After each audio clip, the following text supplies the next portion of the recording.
क्या आप भी अक्सर सोचते हैं, मेरे साथ ही क्यों ऐसा होता है? कब सब कुछ ठीक होगा? या दिमाग हमेशा चिंता में क्यों उलझा रहता है? अगर हाँ, तो ये कहानी सिर्फ एक किसान की नहीं, आपकी अपनी कहानी हो सकती है। एक किसान जो परेशानियों में डूबा था, जिसके पास ना पैसा था, ना समाधान, सिर्फ चिंता, डर और हताशा। लेकिन जब उसने गौतम बुद्ध से एक बात सीखी, उसकी पूरी जिंदगी बदल गई। आज की ये बौद्ध कथा आपको सिखाएगी कैसे केवल सोच को बदलकर जीवन को बदला जा सकता है। तो चलिए सुनते हैं। सोच बदलो, जीवन बदल जाएगा। एक ऐसी प्रेरक कहानी जो आपके भीतर गूंजती रहेगी। ये कहानी एक किसान की है जिसका नाम रामू था। रामू एक छोटे से गांव भीमपुर का निवासी था। गांव के बाहर हरे भरे खेतों में वह दिन रात मेहनत करता था, लेकिन उसके मन में हमेशा एक खालीपन था, एक असमंजस था। रामू की जिंदगी बहुत साधारण थी। वह अपने माँ बाप का इकलौता बेटा था और उसकी 2 छोटी बहनें भी थीं। घर की माली हालत हमेशा तंग ही रहती थी। पिता की छोटी सी जमीन थी, लेकिन फसल बहुत कम आती थी। जब भी बारिश होती, वह डरता रहता, कहीं पानी ज्यादा ना हो जाए और उसकी फसल बर्बाद ना हो जाए। रामू की दिनचर्या बहुत कठिन थी। सुबह सूर्योदय से पहले उठकर वह खेतों में काम करने जाता और रात के अंधेरे में घर लौटता। उसे हमेशा यही डर सताता था कि उसके परिवार का पेट कैसे पलेगा। किसान होने के नाते उसकी जिंदगी बारिश और धूप के हिसाब से चलती थी। कभी बहुत अधिक बारिश होती तो फसल डूब जाती और कभी सूखा पड़ता तो फसल की कमी हो जाती। रामू की पत्नी चंपा और 2 छोटे बच्चे थे। चंपा का दिल हमेशा दुखी रहता क्योंकि वह अपने बच्चों को अच्छे से पालने की उम्मीद करती थी, लेकिन हर बार कोई न कोई समस्या आ जाती। रामू का मन हमेशा चिंता और भय में घिरा रहता था। खेतों में काम करते वक्त भी उसका मन कहीं और रहता। वह सोचता, क्या मैं अपने परिवार का भला कर पाऊंगा? क्या फसल इस बार भी सही होगी? क्या हमें अगले साल भी कुछ खा पी पाएंगे? वह चिंता करता, परेशान रहता और उसी चिंता में दिन ब दिन जीता जाता। जब भी उसे अच्छे दिनों की उम्मीद होती, कुछ न कुछ गलत हो जाता। एक बार उसने सोचा कि इस बार फसल अच्छी होगी, लेकिन मौसम ने उसकी उम्मीदों को चकनाचूर कर दिया। जब भी वह घर लौटता, उसकी आंखों में निराशा होती। पत्नी चंपा के चेहरे पर चिंता और बच्चों की आंखों में अनजाने डर को देखकर वह और अधिक टूट जाता। रामू का दिल उचट चुका था। वह महसूस करता था कि जो भी मेहनत करता है उसका कोई फल नहीं मिलता। उसके मन में यह सवाल हमेशा गूंजता था, क्यों ये सब मेरे साथ हो रहा है? क्या मैं कुछ भी सही नहीं कर रहा? रामू ने कई बार सोचा, क्या होगा अगर मैं भाग जाऊं इस गांव और इस जिंदगी से? लेकिन उसके अंदर एक आवाज आती थी जो उसे रोक देती थी। वह जानता था कि अगर वह कहीं और चला जाएगा तो उसकी परिवार की देखभाल कौन करेगा। आखिरकार एक दिन वह गांव के एक बुजुर्ग से सुना कि भगवान बुद्ध ने लोगों को मन को नियंत्रित करना सिखाया है। क्या मेरा मन ही तो नहीं है जो मुझे इतना परेशान करता है? यही सवाल रामू के मन में उठा। रामू अब पहले जैसा नहीं रहा था।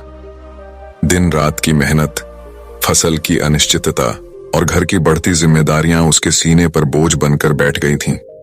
कभी खेत में हल चला रहा होता तो अचानक रुक जाता और सोचता, मैं इतना कुछ कर रहा हूं, फिर भी सुख क्यों नहीं है? उसका मन बेचैन रहने लगा। कई बार वह खेत के बीचों बीच बैठ जाता, मिट्टी को हाथों में लेकर देखता और फिर खुद से सवाल करता, मैं दुखी क्यों हूं? क्या ये मेरा भाग्य है या मैं ही कुछ गलत कर रहा हूं? वह इन सवालों को लेकर गांव के मंदिर पहुंचा। वहां के पंडित से पूछा, पंडित जी, मैंने तो कोई पाप नहीं किया, फिर ये दुख क्यों? हर दिन मैं मेहनत करता हूं, लेकिन शांति नहीं मिलती। पंडित जी ने उत्तर दिया, बेटा, सब कर्मों का फल है। पूजा करो, दान करो, सब ठीक हो जाएगा। रामू ने वैसा ही किया। पूजा की, दान भी किया, लेकिन कुछ नहीं बदला। वही चिंता, वही बेचैनी दिल में एक आग सी जलती रही। अब वह दूसरे गांव के साधु महात्माओं के पास गया। किसी ने कहा, जप करो तो सब मिलेगा। किसी ने कहा, तपस्या करो तभी पाप कटेंगे। किसी ने उसे डराया, पिछले जन्म के कर्म हैं, भुगतने पड़ेंगे। तो दोस्तों, अगर आप अब तक मेरी इस कहानी के साथ जुड़े हुए हैं तो मैं आपसे एक सीधा सवाल पूछना चाहता हूं। क्या मेरी बातें आपके दिल तक पहुंची हैं? क्या आपको लग रहा है कि ये बातें आपके जीवन में कुछ बदल सकती हैं? मैं कोई गुरु नहीं, बस आप जैसा ही एक इंसान हूं जो चाहता है कि आप सही सोचें, सही दिशा में बढ़ें और अपने मन को थोड़ा शांत कर सकें। आप मुझे दोस्त मानिए, भाई समझिए या बस एक साथ चलने वाला मुसाफिर। मेरा मकसद बस इतना है, आपके जीवन में थोड़ी रोशनी लाना। अगर इस कहानी ने आपको कुछ भी नया सोचने पर मजबूर किया हो, अगर आपने एक पल के लिए भी अपने जीवन को देखने का नजरिया बदला हो, तो क्या आप हमारा चैनल सब्सक्राइब करेंगे? क्या आप बेल आइकन दबाकर हमारी अगली कहानी का इंतजार करेंगे? अगर नहीं भी करेंगे तो भी कोई बात नहीं, मैं यहीं रहूंगा, यही कहानियां सुनाता रहूंगा, क्योंकि मेरा काम है आपको रास्ता दिखाना, फैसला आपका होता है। लेकिन अगर आप दिल से मेरा साथ देना चाहते हैं तो एक छोटा सा कदम, एक सब्सक्राइब, एक लाइक और एक कमेंट मेरे लिए बहुत बड़ी ताकत बन सकता है। आप अपनी राय जरूर दीजिए। क्या आप और कैसी कहानियां सुनना चाहते हैं? किस बात में मैं आपकी मदद कर सकता हूं? और हाँ, अगर आप इस चैनल को आगे बढ़ते देखना चाहते हैं तो हमारे मेंबरशिप या सुपर थैंक्स जैसे ऑप्शन से भी आप हमें सपोर्ट कर सकते हैं। हमने नीचे डिस्क्रिप्शन में बुद्ध की कुछ खूबसूरत तस्वीरें भी दी हैं। आप चाहें तो उन्हें अपने घर में लगाकर शांति का अनुभव कर सकते हैं।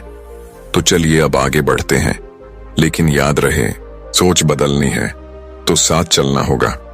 रामू हर उपाय आजमा रहा था, लेकिन उसका दिल कहता था, ये समाधान नहीं है, सिर्फ शब्द हैं। एक दिन गांव में एक बुजुर्ग साधु आए। वो बुद्ध के अनुयायी थे। उन्होंने कुछ बातों में ही रामू की आंखों में छिपा दुख पहचान लिया। उन्होंने बस इतना कहा, जिसने अपने मन को जाना वही सच्चा सुखी हुआ। सब कुछ बाहर नहीं भीतर से बदलता है। बुद्ध कहते हैं, जैसी सोच वैसा संसार। रामू चौंका, बुद्ध? कौन बुद्ध? बुजुर्ग मुस्कुराए, गौतम बुद्ध, जिनकी वाणी सिर्फ धर्म नहीं, जीवन की दिशा है। वे आज पास के नगर में ठहरे हैं। अगर मन की आग बुझानी है तो एक बार वहां जरूर जाना। रामू ने उसी क्षण निर्णय ले लिया, अब और नहीं, अब मैं बुद्ध से मिलूंगा। अगर समाधान कहीं है तो शायद वही देंगे। और एक नई यात्रा शुरू हुई, रामू की अपने मन के भीतर उत्तर खोजने की यात्रा। रामू ने सुबह सुबह अपना हल एक ओर रखा, बीज की बोरी बंद की और पत्नी चंपा से कहा, मैं कुछ दिनों के लिए जा रहा हूं। चंपा ने चिंता से पूछा, कहां जा रहे हो रामू?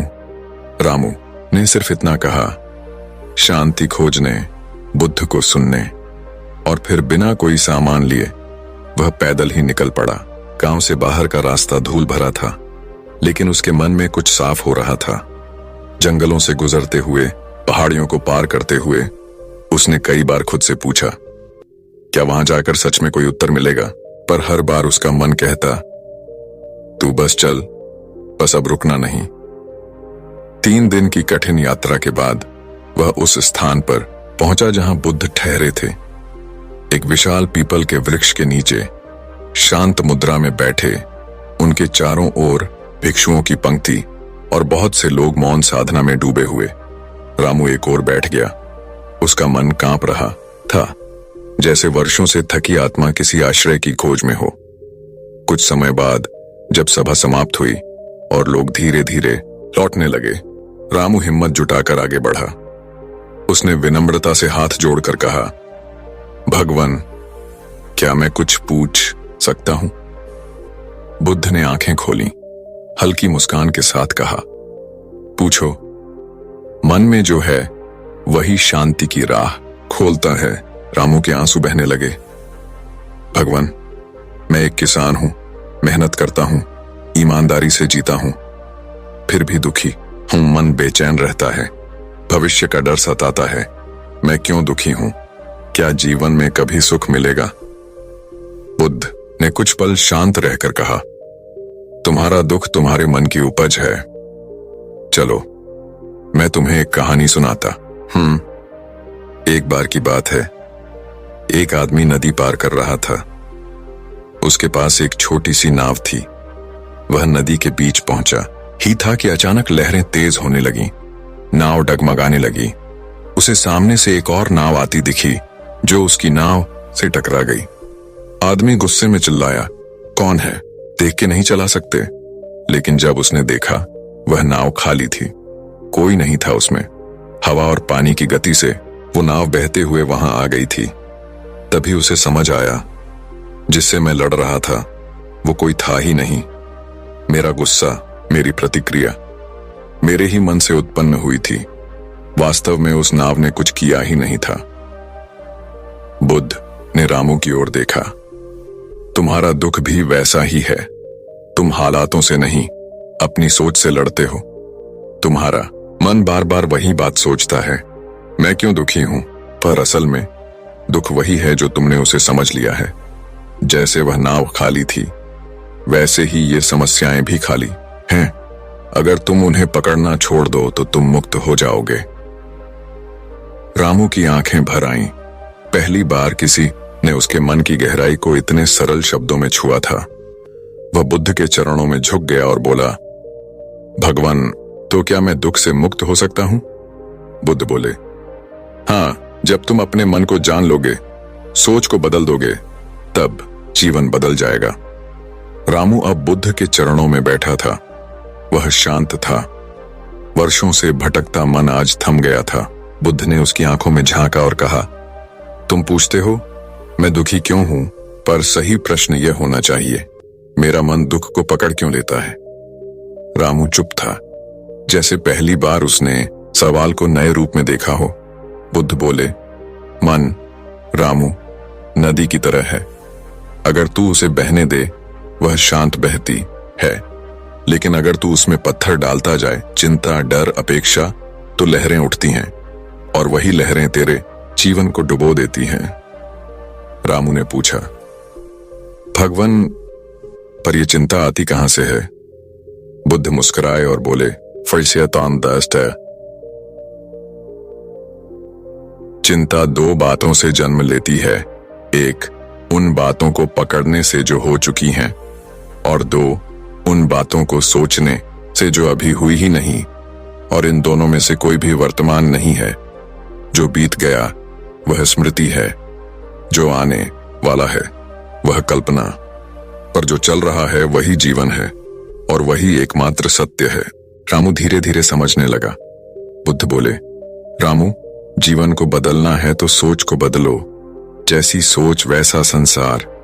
अगर तू सोचता है कि तू दुखी है, तू सच में दुखी हो जाएगा। अगर तू सोचता है कि हर क्षण नया है, तो तू मुक्त हो जाएगा। पर भगवान, मन को काबू में कैसे लाऊं? रामू ने पूछा। बुद्ध ने 3 उंगलियां उठाई। मन को नियंत्रित करने के 3 उपाय हैं। हर दिन कुछ समय सिर्फ सांसों पर ध्यान दो। जब सांस भीतर जाए उसे देखो, जब सांस बाहर निकले उसे जानो। यही साधना तुम्हारे मन को वर्तमान से जोड़ेगी, और जब मन वर्तमान में होता है तो वह चिंता से मुक्त हो जाता है। जीवन को जैसे है वैसे देखना सीखो, अपनी अपेक्षाओं की आंखों से नहीं। जब कोई दुख आता है उसे देखकर भागो मत, पूछो यह क्यों आया? हर अनुभव कुछ सिखाने आता है। जिस दिन तू घटनाओं को शत्रु नहीं, शिक्षक समझने लगेगा, उस दिन तू हारना बंद कर देगा। मन चाहता है कि सब कुछ उसकी इच्छा से हो, और जब ऐसा नहीं होता तब वह दुखी हो जाता है। लेकिन जीवन तेरा सेवक नहीं है, वह नदी है जो बहेगी अपने नियम से। तू उसे स्वीकार कर ले तो तू उस पर सवारी करेगा, नहीं तो डूब जाएगा। स्वीकार करना मतलब हारना नहीं, स्वीकार करना मतलब यह जान लेना कि तू जो है, जहां है, जैसा है, वो भी पर्याप्त है। रामू कुछ देर तक मौन रहा। उसका चेहरा अब वैसा नहीं रहा। वहां एक नई रोशनी थी, उसने बुद्ध की ओर देखा और धीरे से कहा, भगवान, पहली बार लग रहा है कि मैं सांस ले रहा हूं। अब समझ आया, जीवन बाहर नहीं भीतर से बदलता है और भीतर वही बदलेगा जो मैं सोचूंगा। बुद्ध बोले, ठीक कहा रामू, सोच बदलो, जीवन बदल जाएगा। गौतम बुद्ध की बातें किसान रामू के मन में ऐसे उतर चुकी थीं जैसे सूखी धरती पर पहली वर्षा की बूंदें। अब उसका चेहरा शांत था, हृदय हल्का और आंखों में पहली बार विश्वास की रोशनी थी। बुद्ध के चरणों में प्रणाम करके वह गांव की ओर लौट पड़ा। वही रास्ते थे, वही धूल, वही सूरज की तपिश, लेकिन अब हर कदम पर रामू के भीतर कुछ बदल रहा था। वह हर पेड़ को देखता, हर पक्षी की आवाज को सुनता और हर पल खुद को याद दिलाता, यह क्षण भी बीत जाएगा। गांव पहुंचा तो वही पुराने हालात थे। कर्ज अभी भी था, सा मौसम अब भी अनिश्चित था और परिवार की जरूरतें भी वैसी ही थीं। लेकिन अब रामू बदल चुका था। अब जब पत्नी चिंता से कहती, अब की बार भी बारिश ना हुई तो क्या होगा, तो रामू बस मुस्कुराकर कहता, बारिश हो या ना हो, मेरा मन अब बादलों के भरोसे नहीं, अपने भीतर की शांति पर है। बच्चों की पढ़ाई का खर्च, बीज के लिए पैसे, गांव वालों की बातें, ये सब वैसा ही था। लेकिन अब वह अपने मन को देखकर हर निर्णय लेता। कभी जमीन गिरवी रखनी होती तो बिना डर के करता, कभी काम के लिए दूसरे गांव जाना होता तो वह चला जाता बिना हताश हुए। एक दिन गांव के कुछ लोग खेत में उसे ध्यान करते देख हैरान हो गए। रामू, ये क्या कर रहा है तू? रामू ने आंखें खोली और कहा, पहले मैं हर सुबह चिंता करता था, अब हर सुबह ध्यान करता हूं। मन शांत हो तो हल भी गहरे चलता है और सोच भी। धीरे धीरे लोगों ने देखा कि रामू की फसलें भी बेहतर होने लगी थीं। केवल खेत में बल्कि जीवन में भी। अब रामू गांव के युवाओं को भी सिखाने लगा, कर्ज से ज्यादा खतरनाक चिंता होती है अगर मन डगमगाए तो जीवन की नाव डूब जाती है, पर अगर मन स्थिर हो तो आंधी भी दिशा बदल देती है। अब रामू बुद्ध का शिष्य नहीं था, वह स्वयं दूसरों के लिए दिशा बन गया था। और जैसे ही कहानी का अंतिम दृश्य आता है, रामू नदी के किनारे बैठा हुआ है, सूर्यास्त देख रहा है, आंखें बंद कर कहता है, सोच बदलो, जीवन अपने आप बदल जाएगा। दोस्तों, जिंदगी हमेशा हमारे हिसाब से नहीं चलती, लेकिन हमारी सोच हर हालात को देखने का तरीका बदल सकती है और यही बदलाव हमें भीतर से मजबूत बनाता है। अगर ये कहानी आपके दिल को छू गई तो यकीन मानिए किसी और की जिंदगी भी बदल सकती है। तो इस वीडियो को अभी शेयर कीजिए, क्योंकि एक प्रेरणा कई जिंदगियां बदल सकती है। वीडियो पसंद आया हो तो लाइक जरूर करें और ऐसी ही सच्ची, गहरी और जीवन बदल देने वाली कहानियों के लिए चैनल सिद्धार्थ 2x को सब्सक्राइब करें। याद रखिए, सोच बदलिए, दुनिया अपने आप बदल जाएगी। अगर आप अपने मन के विचारों की गहराई को समझकर उन्हें भीतर से निकालना चाहते हैं तो आज की यह वीडियो पूरी जरूर देखें, क्योंकि आज हम बात करेंगे उन लोगों की जो अपने मन में उठने वाले गंदे और अनचाहे विचारों से परेशान रहते हैं। और यदि आपने यह वीडियो अंत तक देख ली तो आपके मन में ऐसे विचारों की पकड़ कमजोर हो जाएगी।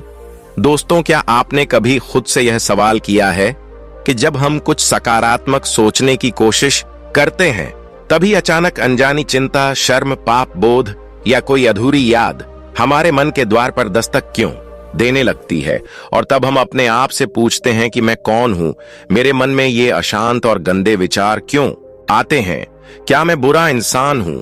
ऐसे प्रश्न हर किसी के भीतर उठते हैं और इस अंधकार से बाहर निकलने का मार्ग हमें भगवान बुद्ध की अमूल्य शिक्षाओं में दिखाई देता है। नमस्कार दोस्तों, स्वागत है आप सभी का एक बार फिर से आपके अपने चैनल सिद्धार्थ 2x में। मित्रों, ये जानना बहुत जरूरी है कि गंदे विचार आना अपने आप में कोई पाप नहीं है, लेकिन उन विचारों को पकड़कर उन्हें अपनी पहचान का हिस्सा बना लेना असल समस्या है। बुद्ध कहते हैं कि मन विशाल समुद्र की तरह है, कभी शांत तो कभी तूफानी। जैसे समुद्र में छिपी लहरें अचानक ऊपर आती हैं, वैसे ही हमारे मन में भी भावनाओं की लहरें अचानक उठती हैं। इस वीडियो में हम जानेंगे कि गंदे विचार क्यों आते हैं, उन्हें कैसे समझें, कैसे उनसे मुक्ति पाएं और कैसे बुद्ध की शिक्षाओं को अपनाकर अपने मन को शांत, निर्मल और प्रकाशमय बना सकें, जिससे हमारा मन आत्मबल का एक अद्भुत स्रोत बन जाए और हमारा जीवन सकारात्मक दिशा में बढ़ने लगे। आइए साथ चलें इस यात्रा पर और जानें कि बुद्ध ने क्या बताया है जो आज भी हमारे लिए एक प्रकाश स्तंभ जैसा है। सबसे पहले हमें यह समझना होगा कि आखिर ये गंदे विचार आते क्यों हैं।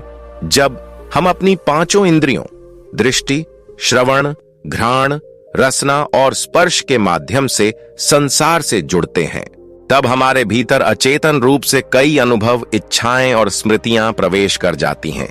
हमारे चारों ओर काम, क्रोध, लोभ, मोह और अहंकार जैसे विकार फैले हुए हैं, जिन्हें बुद्ध ने हमारे सबसे बड़े भीतर के शत्रु बताया है।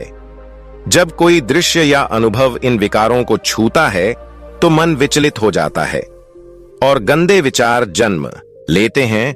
ध्यान देने की बात यह है कि ये सभी विकार एक दूसरे से गहराई से जुड़े हुए हैं।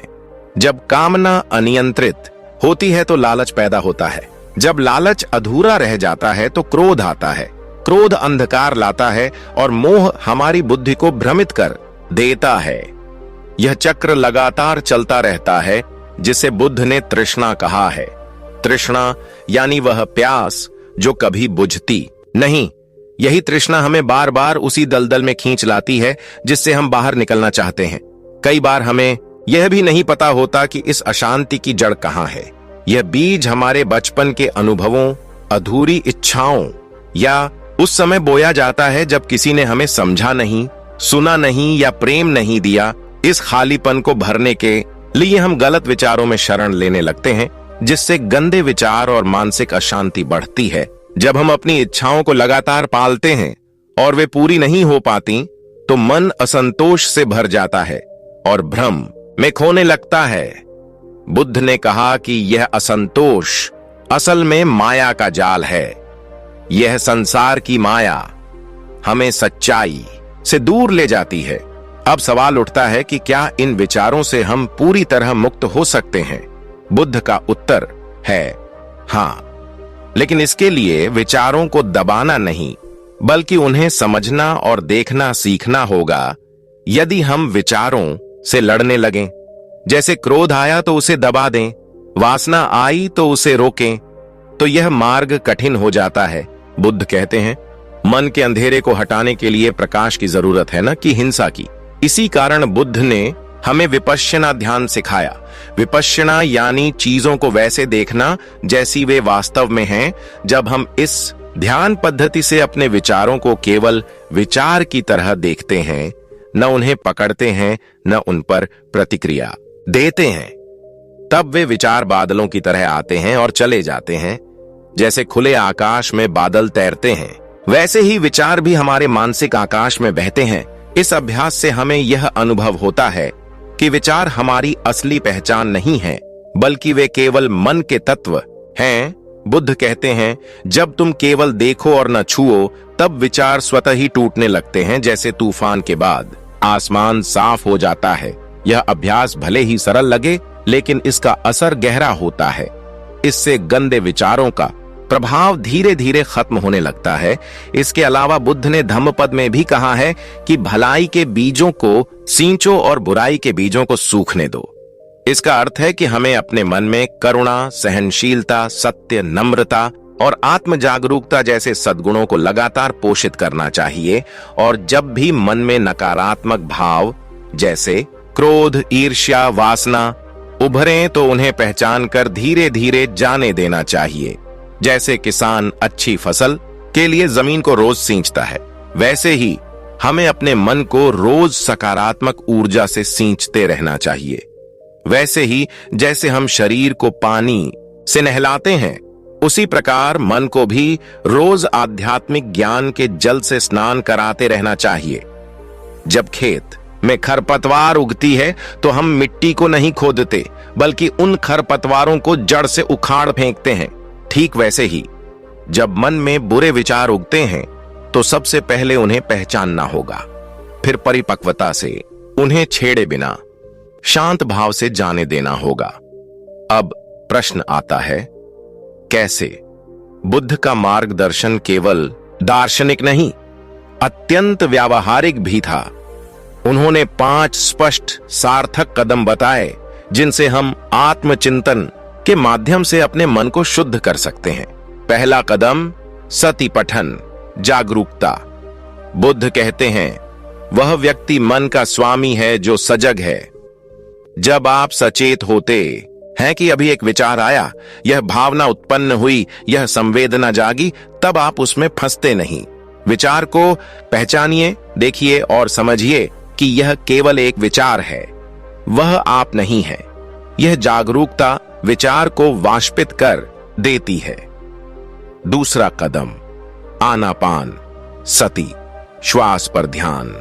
जब विचारों का तूफान उठे तो बस गहरी सांस लें, फिर छोड़ें। ध्यानपूर्वक अपने श्वास को महसूस करें।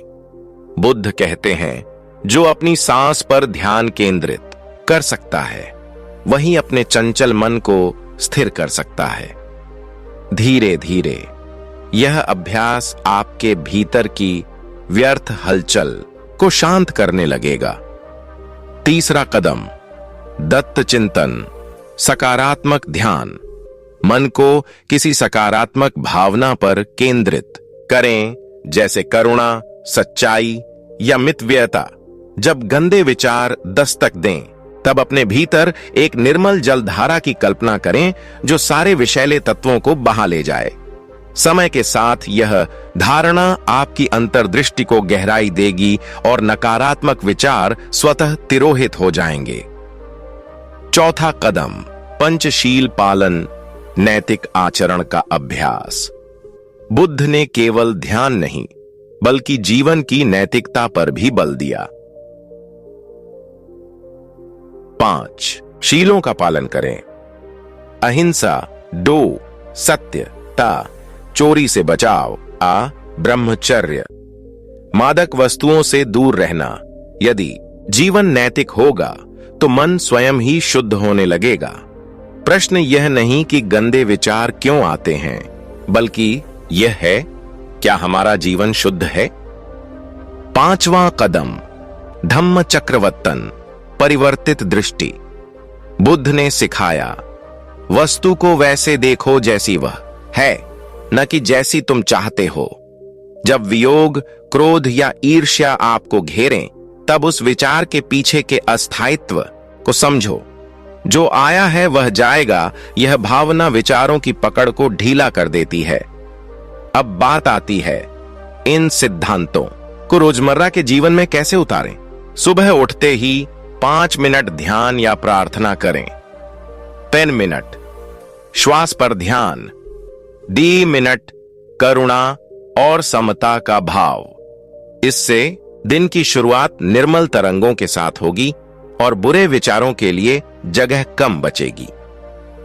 भोजन करते समय स्वाद नहीं, श्रम पर ध्यान दें। ये रोटी कहां से आई, किसने उगाया? इस विचार से लालच और क्षणिक सुख की लालसा कटती है। काम के दौरान मन भटके तो स्वयं से पूछें, मैं यह काम किसके लिए कर रहा हूं? यह क्षणिक रुकाव आत्मचिंतन को जन्म देता है और कर्म को उद्देश्यपूर्ण बनाता है।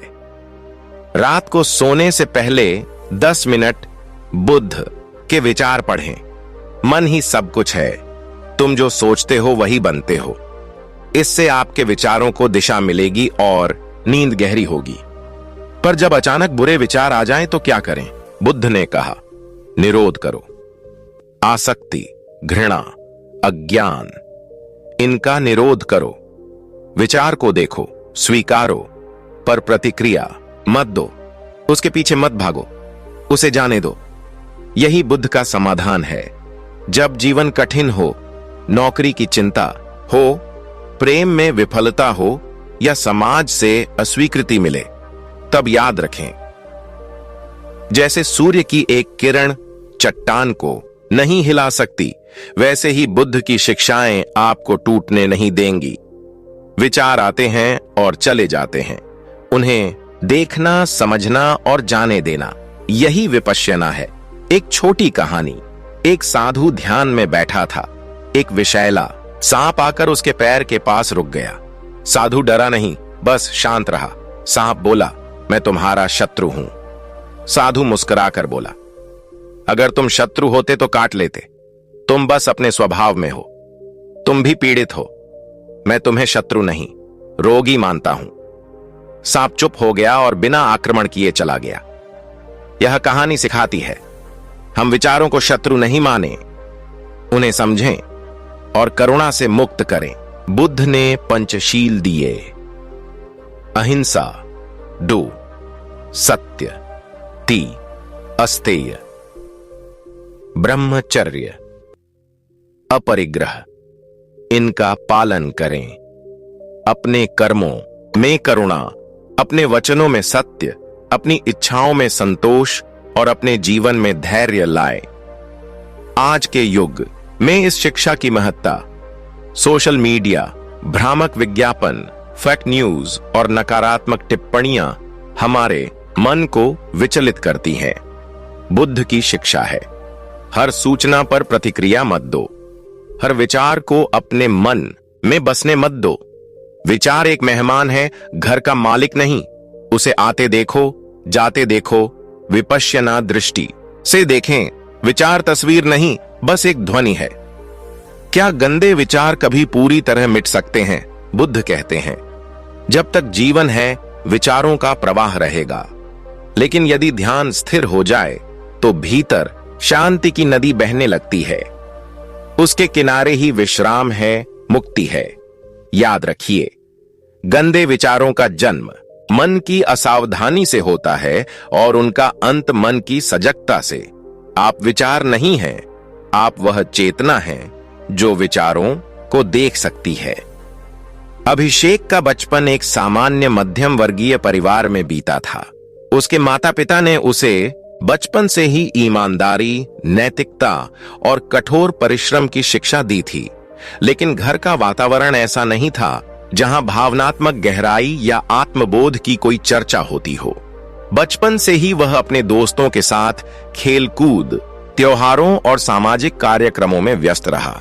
फिर भी उसके भीतर एक अनजाना सा खालीपन हमेशा बना रहता था। कॉलेज के दूसरे वर्ष में एक दिन अचानक उसे यह महसूस हुआ कि उसके अंदर कुछ टूट गया है। उसे रिश्तों में दूरी, गहराई की कमी, अकेलापन और मानसिक दबाव ने घेर लिया। पढ़ाई का तनाव, करियर को लेकर चिंता और समाज की अपेक्षाएं, इन सब ने उसके मन को अंधेरे की ओर धकेल दिया। धीरे धीरे वह खुद से कटने लगा। पहले जिन विषयों में मन लगता था, अब वहां बेचैनी और अवसाद ने जगह ले ली थी। एक रात उसे नींद नहीं आई। उसका मन अनचाहे, हिंसक और अश्लील विचारों से भर गया।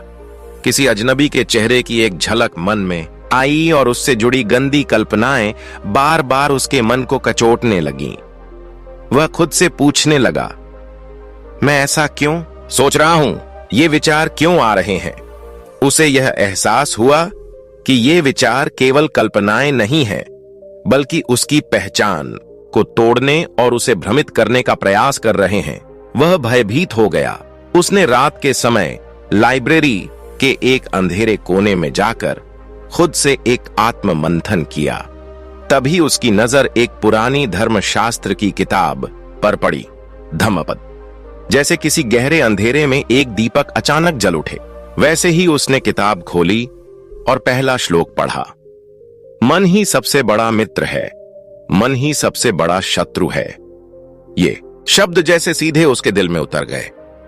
उसने उसी क्षण तय किया कि अब वह अपने मन के साथ संघर्ष नहीं करेगा, बल्कि उसे समझेगा।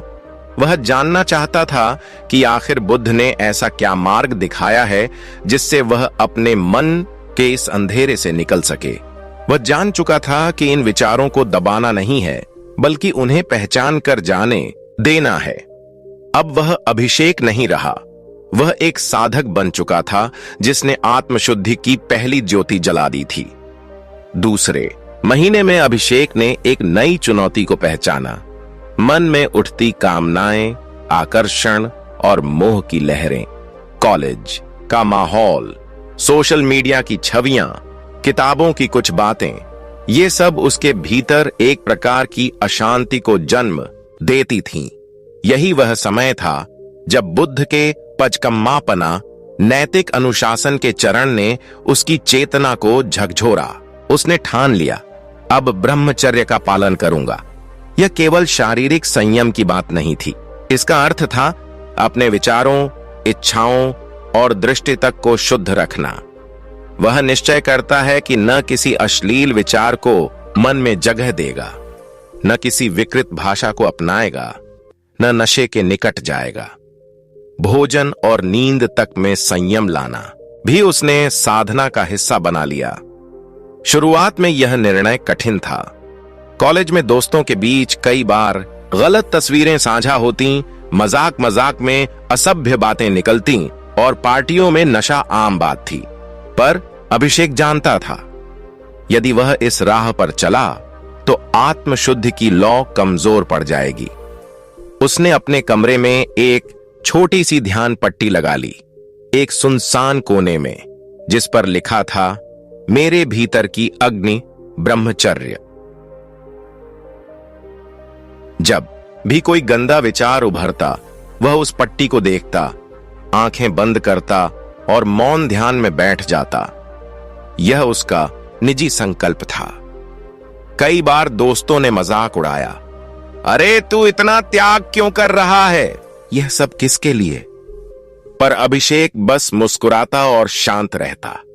वह जान गया था, हर बार जब वह एक गंदे विचार को केवल सोच मानकर जाने देता और उस पर प्रतिक्रिया नहीं करता, उसके भीतर की अग्नि और तेज हो जाती थी। अब उसके लिए ब्रह्मचर्य कोई बोझ नहीं, बल्कि साधना बन चुका था। वह जान चुका था, मन को जीतने का मार्ग इच्छाओं की आग पर पानी डालकर ही बनता है। और इस तरह अभिषेक अपने भीतर के युद्ध को एक नई दिशा देने लगा, नैतिक अनुशासन के प्रकाश से। हम तो बस मस्ती कर रहे थे, लेकिन वह मुस्कुराकर कहता, यह मस्ती मुझे भीतर से कमजोर कर देती है। मैं मस्ती में असली आनंद नहीं ढूंढना चाहता, मैं उस आनंद को खोजना चाहता हूं जो भीतर की शांति से आता है। इस अनुशासन ने उसके जीवन में नई ऊर्जा भर दी। उसका मन अब गंदे विचारों में उलझने की बजाय कामनाओं से ऊपर उठकर ब्रह्मांड की मौन सुधि सुनने लगा। भोजन के समय उसने सीमित मात्रा में खाने पर ध्यान देना शुरू किया। टीवी देखकर खाने की बजाय वह सोचने लगा, मैं यह भोजन क्यों कर रहा हूं? क्या यह मेरी आत्मा को शक्ति देगा? धीरे धीरे उसका खान पान इतना संतुलित हो गया कि उसका शरीर हल्का हो गया, मन शांत और बुद्धि तीव्र हो गई। नैतिक अनुशासन के साथ उसने पंचशील का पालन भी आरंभ कर दिया। इक्कोस, अहिंसा, किसी भी प्राणी के प्रति हिंसक विचार न रखना। सत्य, हर परिस्थिति में सच्चाई बोलना, झूठ से दूर रहना। अस्तेय, आवश्यकता से अधिक कुछ न लेना, चोरी से परहेज। ब्रह्मचर्य, वासनाओं और व्यसनों से दूरी। अपरिग्रह, अनंत इच्छाओं का त्याग, संतोष में जीवन जीना। शुरुआत में ये नियम उसके मन को छोटे फांसी जैसे लगते। वह सोचता, अगर मैंने एक दोस्त से फोन ले लिया या थोड़ा पैसा ले लिया तो क्या यह चोरी है? लेकिन अस्तेय कहता, हां, यह भी अतिक्रमण है। धीरे धीरे जैसे जैसे दिन बीतते गए, उसे महसूस हुआ कि उसका मन हल्का हो गया है। उसकी आत्मा एक शांति से भरने लगी और अब गंदे विचारों के लिए कोई जगह नहीं बची। कथानक में एक मोड़ तब आया जब कॉलेज में एक सहपाठी मित्र के साथ किसी ने अनुचित टिप्पणी की। दोनों को क्रोध आया, पर अभिषेक ने ध्यान रखा, क्रोध मुझे मेरी शांति से दूर ले जाएगा। उसने अपने मित्र से कहा, चिंता मत कर, मैं कुछ नहीं कहूंगा, लेकिन मैं तुझे यह समझाऊंगा, हर व्यक्ति का भ्रम उसकी पीड़ा से पैदा होता है। हमें सिर्फ करुणा रखनी है। उस व्यक्ति को समझाने की कोशिश की, लेकिन उसके शब्दों से वह व्यक्ति और अधिक क्रोधित हो गया। फिर भी अभिषेक शांतिपूर्वक बोला, मैं जानता हूं तुम पीड़ा में हो। जब तुम खुद को समझोगे तब तुम्हारा क्रोध समाप्त हो जाएगा। वह व्यक्ति कुछ क्षण अभिषेक को देखता रहा, लेकिन कुछ बोल नहीं सका। उस दिन अभिषेक ने समझा, नैतिक अनुशासन केवल खुद के लिए नहीं, समाज के लिए भी एक प्रेरणा बनता है। चतुर्थ चरण, अनिच्छा, दत्त चिंतन और अंतर्मन का विस्तार। अब तक अभिषेक ने सती पठान, मिट्टी, ब्रह्मचर्य और पंचशील का अभ्यास आरंभ कर लिया था। फिर भी मन में कभी कभी चिंता और विषाद की लहरें उठती थीं। उसे तब यह अनुभव हुआ कि इन क्षणिक भावनाओं का मूल कारण था अनिच्छा की गहराई से समझ का अभाव। बुद्ध ने कहा है, जो भी उत्पन्न होता है वह अवश्य नष्ट होगा। यह परिवर्तनशील है, इसे रोका नहीं जा सकता। यह विचार पढ़ते ही अभिषेक को समझ आया।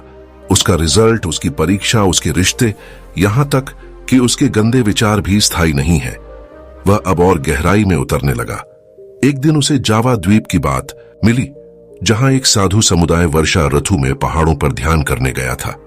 5 महीने तक वे केवल भोजन, शयन और ध्यान पर निर्भर रहे।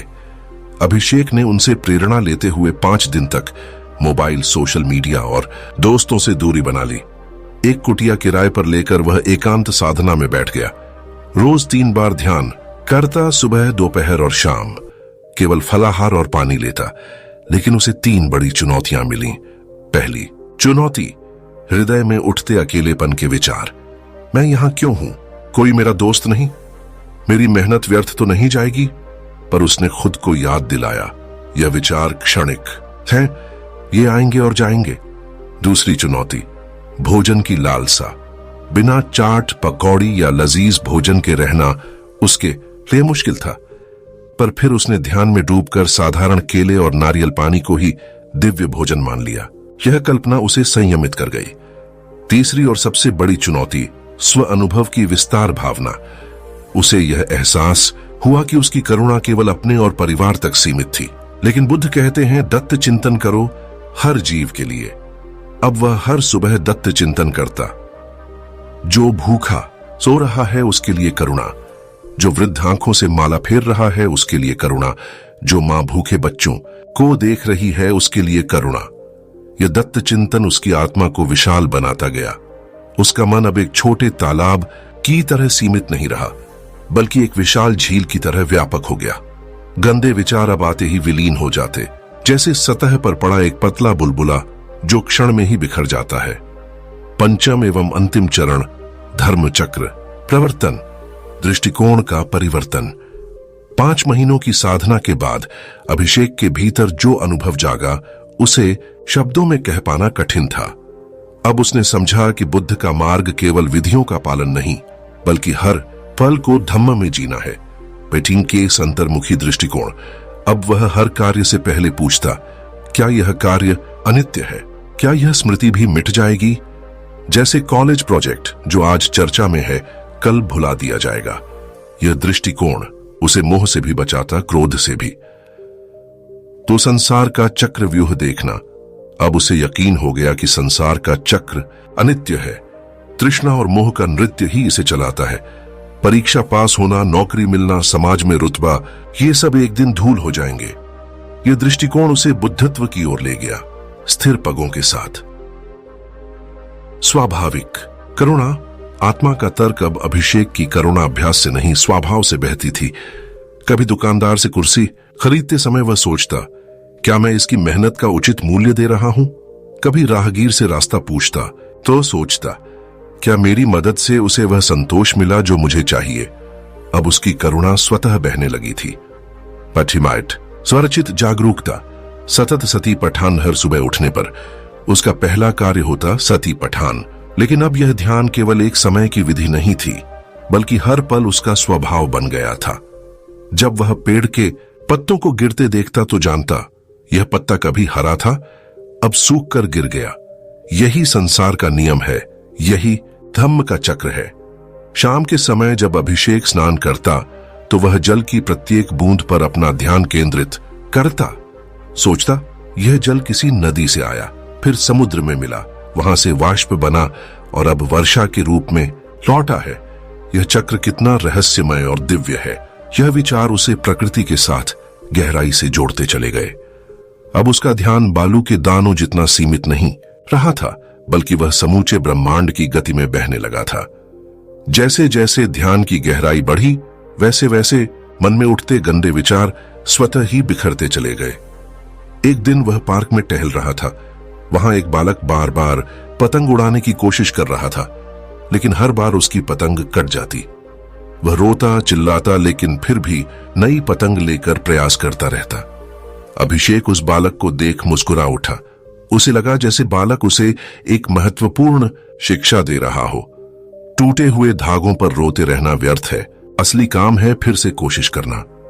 वह सोचने लगा, जैसे यह बच्चा हर बार नया प्रयास करता है, वैसे ही मुझे भी चाहिए कि मैं गंदे विचारों के आने पर हतोत्साहित न हो जाऊं, बल्कि हर बार नया दत्त चिंतन, नई सती पठाना की भावना और शुद्ध आचरण के साथ अपने मन को फिर से सशक्त करूं।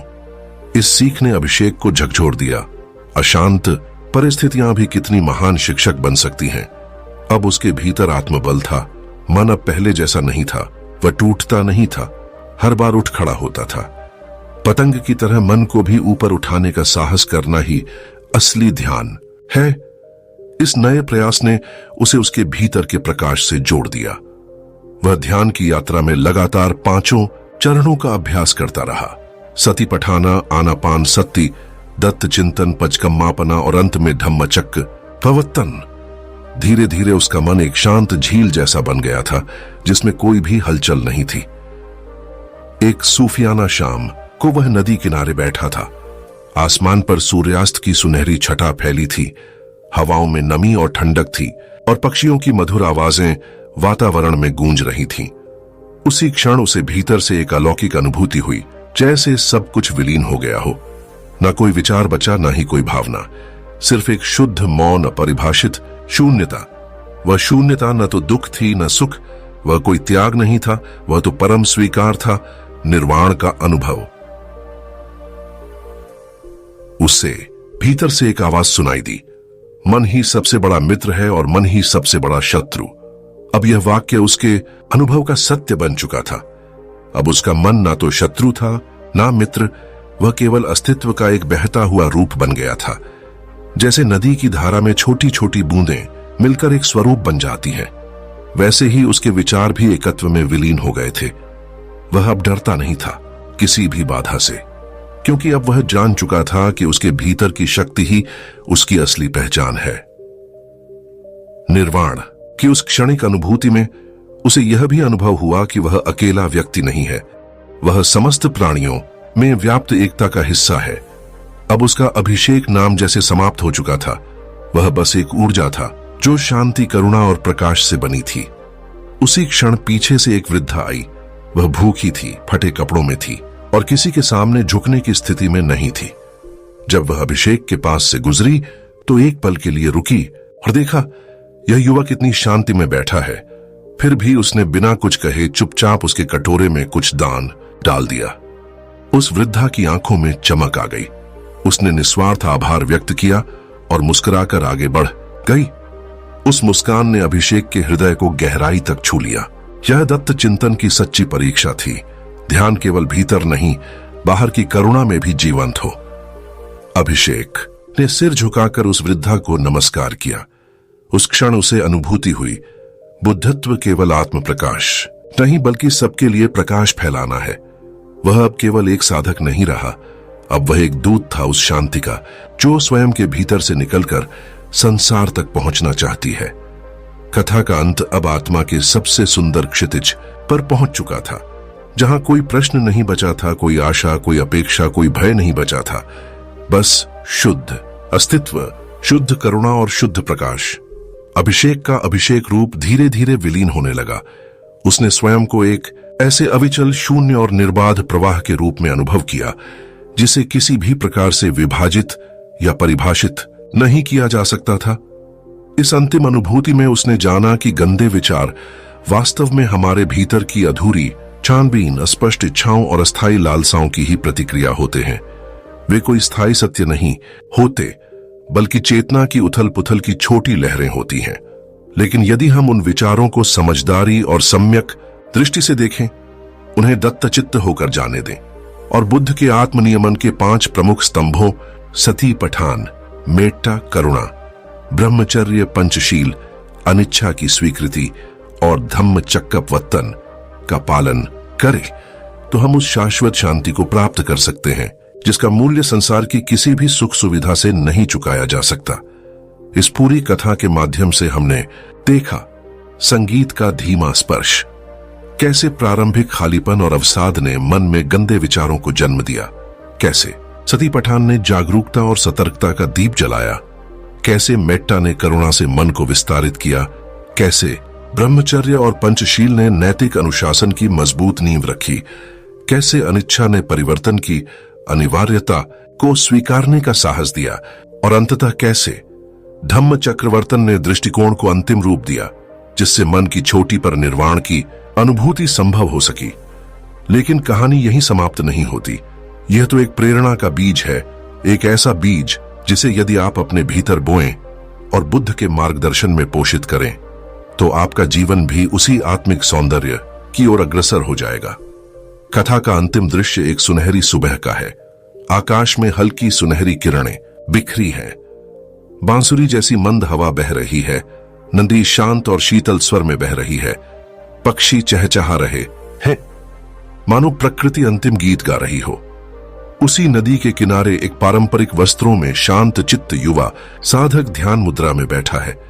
वह अब अभिषेक नहीं रहा, बल्कि उसकी आत्मशक्ति का प्रतीक बन चुका है। उसके नेत्र बंद हैं, परंतु चेहरे